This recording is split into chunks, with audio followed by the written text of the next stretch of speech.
శ్రీమాత్రే నమ. జై గురు దత్తాత్రేయ నమ. ఈ వీడియోలో మనం కుంభరాశి వారికి 2025 సంవత్సరం మార్చి నెల ఫలితాలు పరిశీలిద్దాం. కుంభరాశి వారికి చాలా తొందరలో మంచి రోజులు రాబోతున్నాయి అన్నదానికి సూచనగా ధనస్థానంలో శుక్ర, బుధ, రాహుగ్రహాలు కలియడం జరిగింది. సో దీని ప్రభావం ఏంటవుతుందంటే ముఖ్యంగా శుక్రుడు ఈ కుంభరాశి వారికి యోగకారకుడు, చతుర్థ భాగ్యాధిపతిగా ధనస్థాన సంచారం చేస్తూ అక్కడ మనకి చతుర్థాధిపతి శుక్రుడు అలాగే గురువుల మధ్య పరివర్తన జరిగింది. ఈ కారణం వల్ల ఏమైందంటే మీ కుటుంబం నుంచి దూరం అయినటువంటి మీ బంధువులు లేదా చాలా కాలంగా విదేశంలో ఉన్నటువంటి మీ కుటుంబ సభ్యులు తిరిగి మీ కుటుంబంలో కలుసుకోవడం జరుగుతూ ఉంటుంది.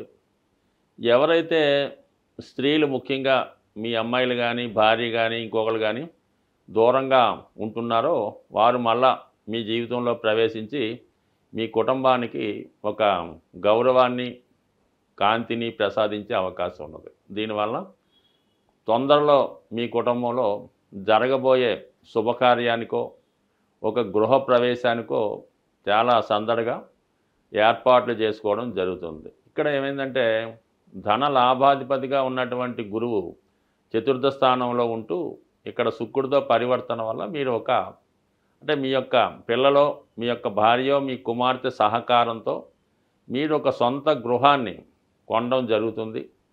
ఏదన్నా ఒక గృహప్రవేశం, స్థిరాస్తి కొని మొత్తం మీద చాలా వరకు సంతోషమైనటువంటి సమాచారం, ఏదో ఒక స్థిరాస్తి సేకరణ ఈ నెలలో జరిగే అవకాశం ఉన్నది.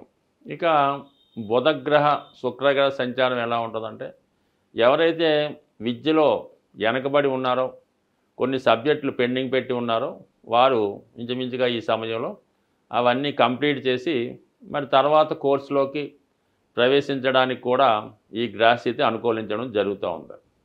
ముఖ్యంగా ఏదైనా ఎంట్రన్స్ ఎగ్జామ్ రాస్తున్న విద్యార్థులకి మెడికల్లో కానీ టాప్ కోర్సులు అయినటువంటి ఐఐటి లాంటి కోర్సుల్లో ప్రవేశం కొరకు ప్రయత్నం చేస్తున్న విద్యార్థులు కొద్దిగా శ్రమ పడడం వల్ల వారి యొక్క విజయాన్ని తొందరగా పొందే అవకాశం ఉంటుంది. ఇక రాశిలో శని మీరు ఎంత కష్టపడదాం అనుకున్నా ఏదో ఒక ఆలోచన వల్ల, బద్ధకం వల్ల సమయానికి చదవలేకపోతుంటారు.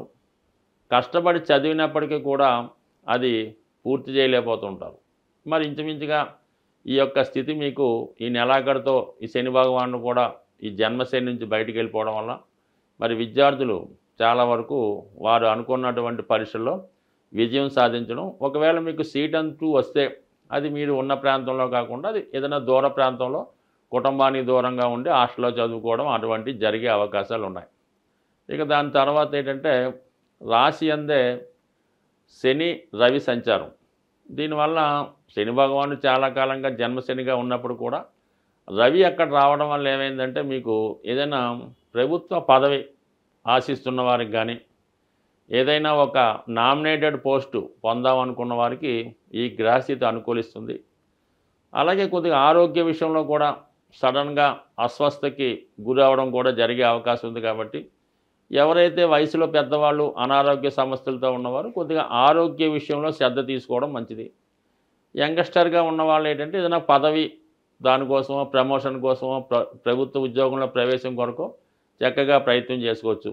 ఏదైనా మీకు ఒక గుర్తింపు రావడం జరుగుతుంది, 10 మంది దృష్టి మీ మీద పడుతుంది, ఏదో ఒక ఉన్నత మాత్రం ఈ సమయంలో మీరు సాధించడం జరుగుతుంది. సో ఇదంతా ఓకే.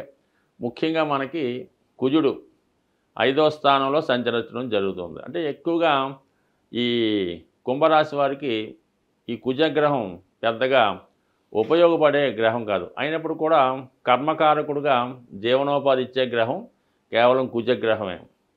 ఇప్పుడు ఏమైందంటే మీకు 5వ స్థాన సంచారం వల్ల తప్పనిసరిగా ఉద్యోగంలో ఒక విధమైనటువంటి మార్పు లాంటిది వచ్చే అవకాశం ఉంది. అది కూడా సడన్గా ఒక ఉద్యోగం నుంచి ఒక ఉద్యోగంలోకి మారడం, లేదా ఇంకా బెటర్గా ఏదో కొత్త పదవి రావడం వల్ల పాత పదవి విడిచిపెట్టి కొత్త దాంట్లోకి వెళ్ళడానికి అనుకూలత ఉంది.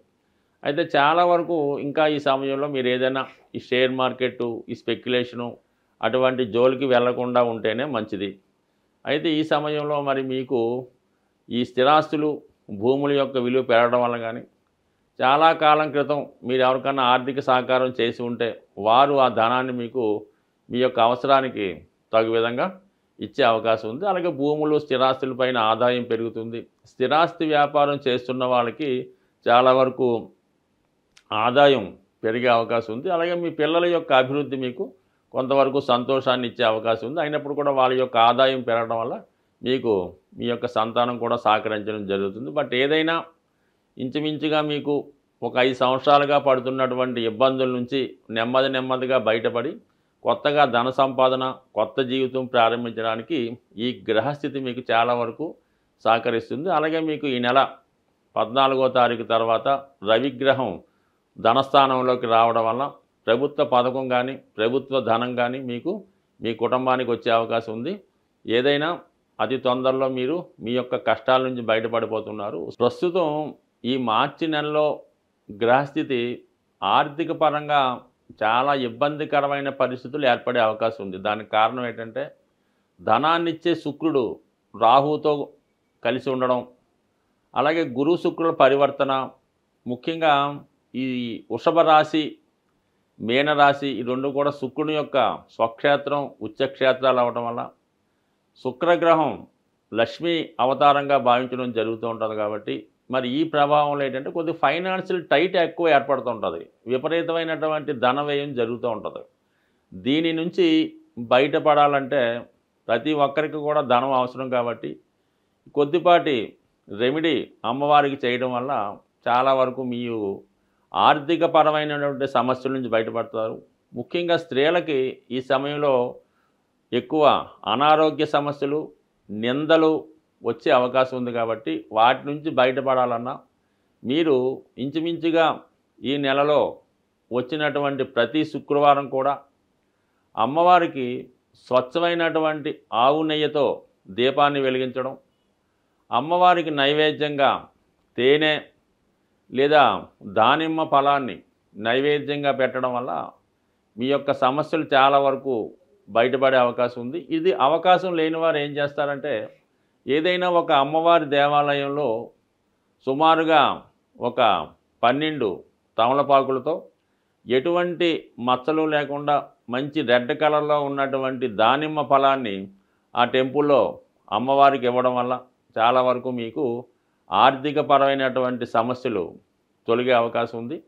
ఇంకా అవకాశం ఉన్నవాళ్ళు మీ గృహంలోనే అమ్మవారు లక్ష్మీ అమ్మవారికి ఎరుపు రంగు పూలతో అలంకరించి మరి ఆవు పాలు కొద్దిగా పంచదార వేసి నైవేద్యం పెట్టి మీకు కుదిరితే లక్ష్మీ స్తోత్రాన్ని కానీ, కనకదార స్తోత్రాన్ని కానీ పారాయణ చేసి మీరు పెట్టినటువంటి నైవేద్యాన్ని మీరు మాత్రమే, మీ కుటుంబ సభ్యులు మాత్రమే స్వీకరించడం వల్ల కూడా లక్ష్మీ అమ్మవారి అనుగ్రహం తప్పకుండా మీకు రావడం జరుగుతుంది.